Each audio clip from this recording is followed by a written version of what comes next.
په جامه کې به علما د تفسیر وایي اکثره دا وایي جامه کې دوه شرطونه دي وره.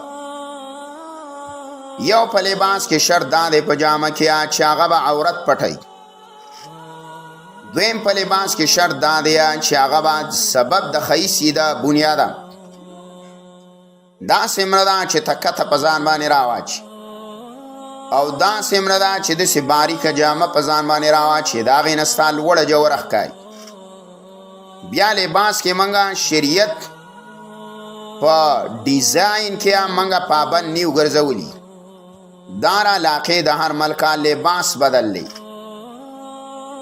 خو لباس کې به دا دوه شرطونه چې عورت پټ کړي او دارنګې ښایست پکې. د رسول الله صلی الله علیه وسلم زمانه کې او صحابه کرامو زمانه کې لنګ و لنګ به وهلی شو، څادر به ځان باندې راچاو، پرتوګ مرتوګه کمیسونه نه و. بیا دا زمانه تېرېدله، بیا د عربو غټه جامه جوړه کړله، آټه جامه و لوی کمیس و، دا به زنګونونو نه ښکته دا به پړکو ته رسېدلی و، دا به جبه ویله، چوغه به ورته ویله. اوس یې مغوندي، اوس ورته توپ وایي بازي، دا مې استعمالولو، دا د عربو لباسو جامه وه. د هر ملک د هر علاقې خپله خپله جامه ده، خو چې لباس هر څنګه ډیزاین وي خو کم از کم چې ستا لباس کې ستا عورت پټي او لباس ستا د زینت د سببي. ټوله دنیا کې اکثر علما دا خبره کوي چې هر قسمه جامه شته، خو چې د پښتون کومه جامه ده نو دا استره ده او ډېره پرده پوش او د زینت او د ښایست ده.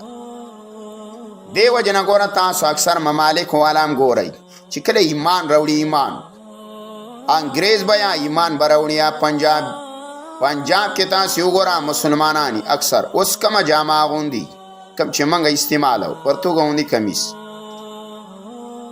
دې ته ډېره پرده پوش او د زینت جامه وي. عربو للال شه که نه اوس هغه هم بس دا لباس ډېر خوښ کړی دی، اکثریه هغوی دی دا استعمالي، اوږد کمیس یې کړی، زنانه هم داسې اوږد کمیس کړی. نارینه لپاره هم داسې باریکه جامه منه ده چې هغه کې د نارینه بدن ښکاري، لکه بعضې کارټونونه دا خلک دې ګرمۍ کې استعمالوي، هغه کې د بدن ښکاري، دا منه دی. ګوره نارینه له هم ستا عورت په دې کې پټ نه وي، ستا جامه هغه ده چې ستا بدن په هغه کې استري پټي. دارنګې بعضې خلک پینشټ استعمالوي، نو دا لباس دی، خو لیکن په هغه کې بیا د انسان بعضې عورتونه دا ښکارېږي. دارنګې زنانه دپاره لباس حرام دی، ناروا دی، یا کې د زنانه لوړه جوړه ښکاري، منه راغلې ده، دا اینه کباري کې نری وي، دا اینه مره راغلي، زنانه لوپټه نری وي یا کمیسې نری وغیره، یا داسې تنګې وي یا چا بدن ښکاري. حدیث کې دا زنانه باندې لعنت د الله راغلی دی.